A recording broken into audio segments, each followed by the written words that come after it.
A'udzubillahi minasyaitonirrajim. Bismillahirrahmanirrahim. Assalamualaikum warahmatullahi wabarakatuh. Raditu billahi robba wa bil islami dina wa bi Muhammadin nabiyya wa rasula. Rabbi zidni ilma warzuqni fama amin ya rabbal alamin. Rabbi shrah li sadri wa yassir li amri wahlul 'uqdatam min lisani yafqahu qawli. Terima kasih kepada para ikhwan fillah yang masih setia di channel Farhan Farluk. Kali ini saya akan membawa sebuah topik yang lucu-lucuan aja ya. Bagaimana mereka para polemikus Kristen, ya saya sebut polemikus atau sebut apa ya yang enak ya, para idiotes ya kali, idiotes kali ya. Idiotes Kristen ini di channelnya itu sangat lucu-lucu. Barusan saya membaca komunitas ya, postingan komunitas dari channel Lidara Raywawa, yang saya pikir betapa munafiknya orang ini, menutupi nyalinya seperti tikus got ya, nyalinya seperti tikus got, gak berani keluar kandang, mencoba-coba mencari ngeles ya, jalan ngeles kayak bajai, dengan mengatakan bahwa kami tidak perlu untuk apa ya, tidak perlu untuk masuk ke channel muslim. Bukannya kami takut, tapi kami tidak punya kepentingan. Kami tidak ada urusan dengan kitabnya orang muslim. Katanya seperti itu. Tapi apakah benar? Mereka tidak pernah membawa-bawa topik tentang Al-Quranul Karim, topik tentang Nabi Allah Muhammad SAW. Yuk kita saksikan para ikhwan fillah semua. Nah, ikhwan fillah bisa saksikan di layar ya, bagaimana postingan dari Lidara ya, yang saya pikir sangat lucu, ngeles, kepengucutannya ditutupin dengan ngeles ya, bukan nambah ilmu tapi tambah ngeles. Di situ dituliskan bahwa kami umat Kristen dan Alkitab sama sekali tidak butuh buku kalian. Sebaliknya kalian sangat butuh dan bergantung sekali pada Alkitab kami. Kristuber dan pendebat Kristen yang benar tidak akan pernah mau masuk ke channel polemik uklim karena tidak ada kepentingannya. Oke, mari kita buktikan para ikhwan fillah, benarkah mereka, channel-channel mereka tidak pernah berbicara tentang Al-Quran dan Islam? Yuk kita saksikan. Ingat ya, ikhwan fillah tadi di komunitasnya postingannya, mereka tidak butuh dan tidak mau membawa-bawa Al-Quran. Lihat apa yang ada di channelnya si Lidara sendiri. Rasul Paulus versus Nabi palsu, teks hashtag Ustadz Kainama. Jadi jelas yang dibawa siapa Nabi palsu ini yang difitnah? Nabi Allah Muhammad SAW. Berikutnya, kemustahilan sejarah Islam. Katanya nggak mau ngomong Islam. Ngapain kamu bawa-bawa sejarah Islam ya? Terus muslimah ahli Quran dan kaligrafi Quran, murtad katanya. Nah ini bawa-bawa Quran. Kamu punya otak gak Lidara? Apa otak kamu sudah kosong ya? Terus nabi palsu pasti kena sihir dan diracun. Ya, ini sudah ada di bantahan dari konten saya ya. Aduh Lidara, otak kamu itu di mana? Di dengkul atau di selipan pantalan?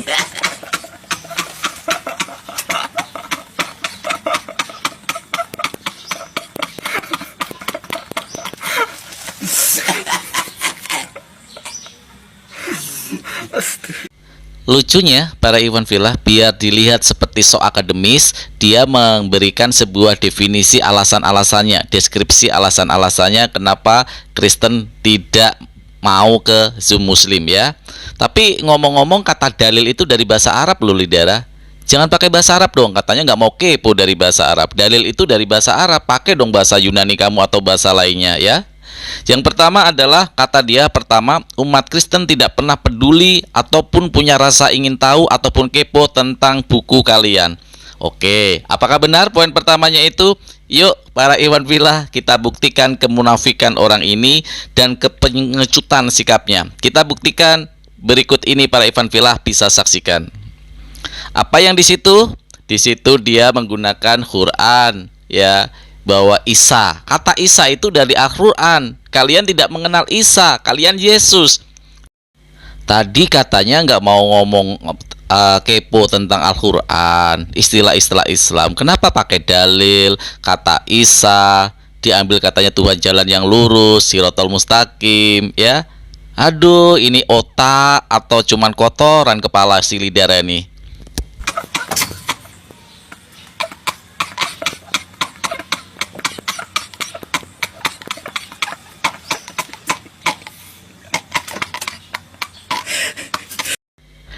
Di nomor 2, Lidara mengatakan bahwa karena buku kalian sangat tidak bermanfaat atau diperlukan umat Kristen.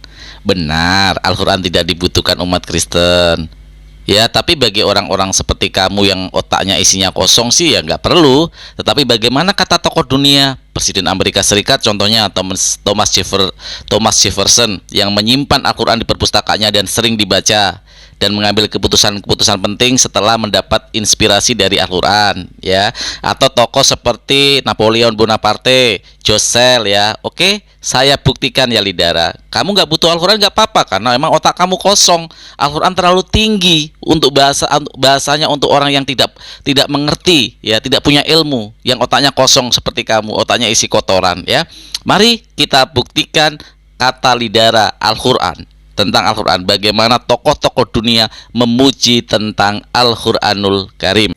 Yang pertama, bagaimana Thomas Jefferson, mantan Presiden Amerika Serikat, mempunyai Al-Quranul Karim yang disimpan di perpustakaan, yang selalu dibaca dan sekarang dipamerkan di museum-museum. Luar biasa ya, Al-Quran disimpan Thomas Jefferson. Terus yang kedua, Harry Garen Darman dalam bukunya Towards Understanding Islam, New York 1940 berkata, kitab Quran ini adalah benar-benar sabda Tuhan yang didiktikan oleh Jibril. Semuanya, setiap hurufnya, dan merupakan suatu mukjizat yang tetap akurat hingga kini untuk membuktikan kebenaran dan kebenarannya Muhammad dan Al-Quranul Karim, ya. Yang kedua, Paul Half Gibb dalam bukunya Mohammedanism, London 1953. Juga banyak lagi Sir William Moore dalam bukunya The Life of Muhammad. Ada lagi Dr. John William Draper dalam bukunya A History of the Intellectual Development of Europe, ya, London 1875. Ada lagi Dr. J. Sobey dalam bukunya The Lord Joseph of the Quran, ya, berkata Quran adalah Bible kaum muslimin dan lebih dimuliakan dari kitab suci yang manapun, lebih dari kitab perjanjian lama dan kitab perjanjian baru. Halo Lidara. Dan Louis Fakrieri dalam bukunya Apology the Islamist, ya, berkata dalam keseluruhannya kita dapat dalam kitab ini suatu koleksi tentang kebijaksanaan dan dapat diperoleh orang-orang yang paling cerdas. Nah, orang-orang yang paling cerdas yang bisa memahami Al-Quran. Makanya kamu tidak ada di dalam sini Lidara, ya. Kamu nggak butuh karena otak kamu kosong. Otak kamu isinya penuh kotoran. Terus Profesor A.J. Amberi dalam buku The Craft Founder Islam berkata, Quran ditulis dengan gaya tak menentu dan tidak teratur, yang menunjukkan bahwa penulisnya di atas segala hukum-hukum pengarang manusia. Jadi yang menuliskan ini bukan manusia. Karena apa? Peristiwa-peristiwanya tidak beraturan tetapi tetap ada kesinambungan. Masya Allah, luar biasa ya. Josel mengatakan dalam bukunya Joseph Charles Matrus Premonitory Disclosure berkata, di seluruh dunia diakui bahwa Quran tertulis dalam bahasa Arab dengan yang paling tinggi, paling murni, diakui sebagai standar bahasa Arab dan tak dapat ditiru oleh pena manusia. Oleh karena itu diakui sebagai mukjizat yang besar, lebih besar daripada membangkitkan orang mati, ya, lebih besar daripada membangkitkan orang mati. Padahal Josel ini orang Kristen loh, ya. Dia mengatakan bahwa ia bukan saja merupakan sebuah kitab suci dari kepercayaan mereka, tetapi juga merupakan textbook dari upacara agamanya dan prinsip-prinsip hukum kemasyarakatan. Sungguh sebuah kitab seperti ini patut dibaca seluruh manusia-manusia di barat, terutama di masa-masa ini. Bayangkan, W. Hawking dalam Spirit of World Politics New York 32 tahun 1481 mengatakan, saya merasa benar dalam dalam penegasan saya bahwa Quran berisi amat banyak prinsip-prinsip yang diperlukan untuk pertumbuhannya sendiri. Sesungguhnya dapat dikatakan bahwa hingga pertengahan abad ke-13 Islamlah pembawa segala apa yang tumbuh yang dapat dibanggakan oleh dunia barat. Jadi peradaban barat itu tumbuh di abad ke-13 itu karena peradaban Islam atau Al-Quranul Karim. Halo Lidara, isi dong otaknya dong. Masa isinya kotoran semua? Dan yang paling hebat, Napoleon Bonaparte. Siapa yang tidak kenal Napoleon Bonaparte? Napoleon Bonaparte mengatakan, apa yang dikatakan Napoleon Bonaparte?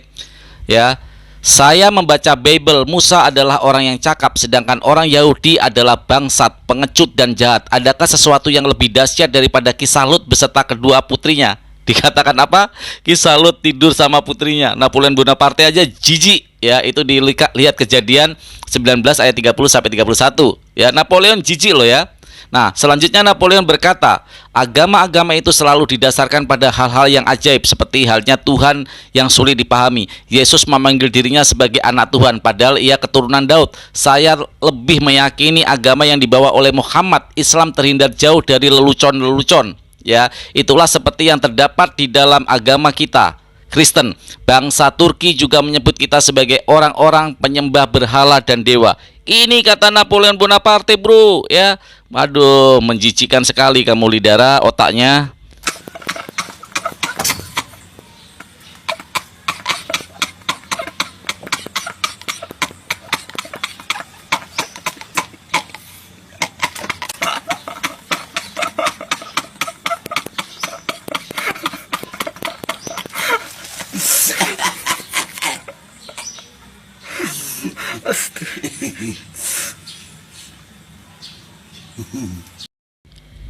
Itu dulu para Ivan Villa ya, saya buat konten singkat ini untuk menanggapi postingan ya yang dilakukan oleh Lidara di channelnya. Dia mencoba ngeles dan mencari pembenaran, ngeles karena malu sama netizennya. Dia membuat alasan seperti itu, posting supaya netizennya paham. Ternyata malah menampar mukanya sendiri. Kepengecutan dia, nyali tikus got ini yang hanya berani di kandangnya sendiri. Ternyata memang benar-benar membuktikan otak dia memang kosong ya. Oke para Ivan Villa, saya akhiri dulu konten kita kali ini. Jika ada kata-kata yang tidak nyaman atau kata-kata yang sedikit kurang sreg, saya mohon maaf, itu adalah keterbatasan ilmu saya. Para Ivan Villa, saya akhiri dulu kajian kita kali ini. A'udzubillahi minasyaitonirrajim. Bismillahirrahmanirrahim. Wal asri innal insana lafi khusrin illal ladzina amanu wa amilus solihati wa tawassau bil haqqi wa tawassau bis sabr. Raditu billahi robba wa bil islami dina wa bi Muhammadin nabiyya wa rasula. Rabbi zidni ilma warzuqni fahma, amin ya rabbal alamin. Wabil taufik wal hidayah. Wassalamualaikum warahmatullahi wabarakatuh.